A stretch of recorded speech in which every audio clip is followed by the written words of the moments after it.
Good morning.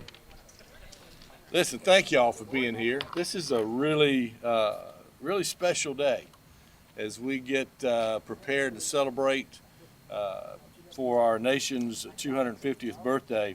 And it's a big day for Columbus and for the United States of America because Columbus has some milestones coming up as well. We've got the 200th anniversary of the boundaries of Muskogee County coming up next year. We also have the year after that was when Muskogee County was officially named by the legislature, and then in 2028 we'll celebrate the 200th year of Columbus, Georgia. But today we're here to talk about the Columbus 250 Committee. Now we've had a lot of folks that have come together to try to begin the process of making sure that we have a really memorable tribute that we plan, and it will be throughout the year. The main name to remember is Mr. Alton Russell. He is the chair, and Alton actually approached me about 6 months ago and said, we need to go ahead and kind of get things going and get the momentum picked up a little bit. So he has taken the bull by the horns, and he has really been working to push this initiative forward so that we have the best celebration of any city across our country. I do want to mention the members of the committee. They include, of course, our chair, Alton Russell, Miss Katie Bishop from Yala Public Relations, Cameron Bean, who's on the Georgia Humanities Council. He's been part of the committee. Wayne Hales from the Echo Latino Courier. Colin Martin is with us in the back from AT&T. Marquette McKnight from Media Marketing and More. Andy Luker as well from Media Marketing and More. Pat Donahoe, retired commanding general and currently working at Columbus State University. Carrie Beth Wallace, who runs the Columbus site and Columbus Cultural Arts Alliance. Peter Bowden will be still kind of ad hoc representing the Visit Columbus organization, and Cecil Cheeves.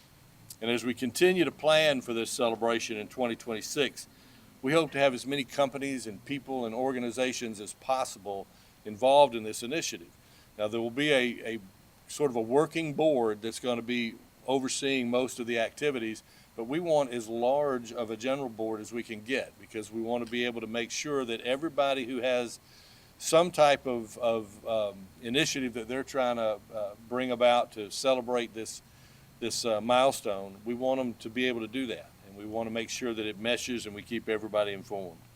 So again, thank y'all for being here. This is, like I said, it's a big day for Columbus and for the United States of America. I'm now going to turn it over to the head ramrod, Mr. Alton Russell. All right. Thank you, sir. Yes, sir. Thank you, Mr. Mayor. You know, it did take a while to convince him that we needed to do this, but I think, there's a lot happens in Columbus every day, and the mayor, that he is involved in every single bit of it, so had to get him off a dead center, but he is busy, so I just appreciate him putting this committee together. Now, today, we are kicking off the Columbus 250, which is part of the America 250, which is to celebrate the founding of our country.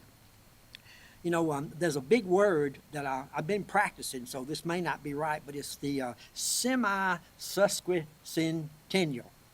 How about that? I got that. 1 out of 100 ain't bad, but anyway.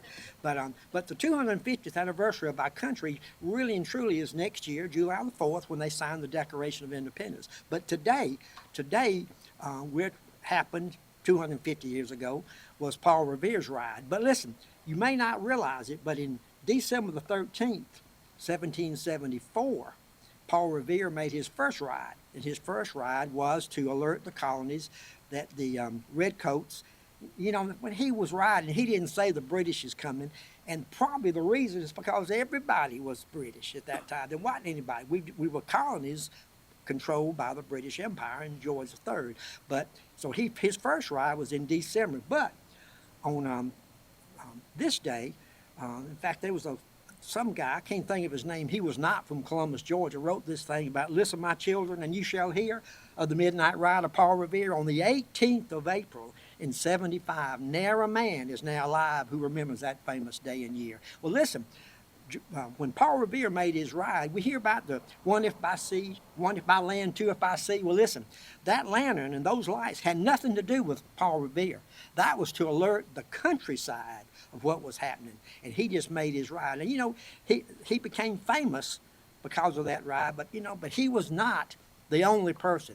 There was Dawes and Prescott that finished out his ride because Paul Revere was captured, but there was 50 or more riders going out through the landscape from village to village to warn the people, the colonies, and the militia that the redcoats were coming to take their guns, take their ammo, capture Sam Adams and John Hancock.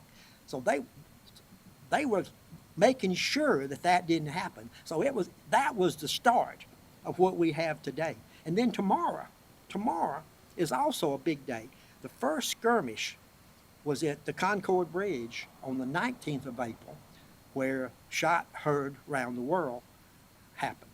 And you know, and that shot heard around the world was a start of something that we have today that sometimes we take for granted, but that was the beginning of the foundation of our country. And later on in years after that, I think it was after the Constitution was signed, somebody asked Benjamin Franklin, what do we have? And he said, well, you have a republic if you can keep it. But you know what? The part that he said that people don't remember, he said, you have a republic if you can keep it, and it's our responsibility to keep it.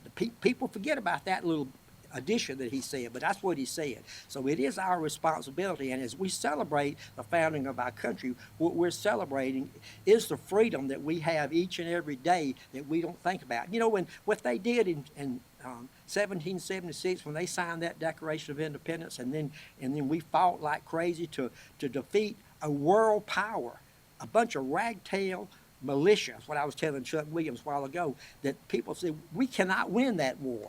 Cannot happen because Britain was too strong. They were a world power, had the largest navy in the world. But listen, those ragtail people, tag people had a passion and they had a purpose. And that purpose was freedom that we have today. Thank that they did have that passion and they did have that courage to do the things that we can do today to make us be freedom. Now today, as part of the living history that we have, we've got some special guests. We have Sally and James Hall, Chuck Hall, Norm Blecklenbecker, is that right? Heckler, Danny Ginter, Roger Butterball, and his wife Donna. Now Roger is the immediate past president of the Coweta Falls Sons of American Revolution, and we also have Julie Hobbs and Christina Perez. So we're just glad that they are here. And they are going to be around, and with the tent over here, you can ask them any kind of questions that you may have. And remember that what they're telling you is what it was like in 1775 and 1776, where the efforts of all these people were not just where everybody didn't agree with all those people. Some of those people were not against and not in favor of independence. I mean, it was a battle verbally and on the battlefield. So we're very thankful. But what happened was that we established our great country with the freedom of speech, religion, freedom of assembly, freedom to bear arms, freedom of the press, but most of all, we were founded with the purpose of free enterprise and opportunity.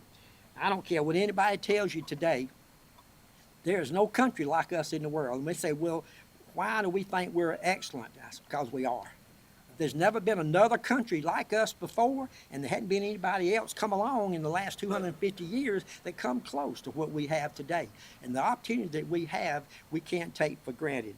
So what we're here to celebrate freedom, the birthday of our country, and the freedoms that we enjoy each and every day. And we need to remember those things, remember those people, because freedom that we have today is because of what happened starting on April the 18th, 1775. So we appreciate y'all being here. If you have any questions, somebody will have an answer.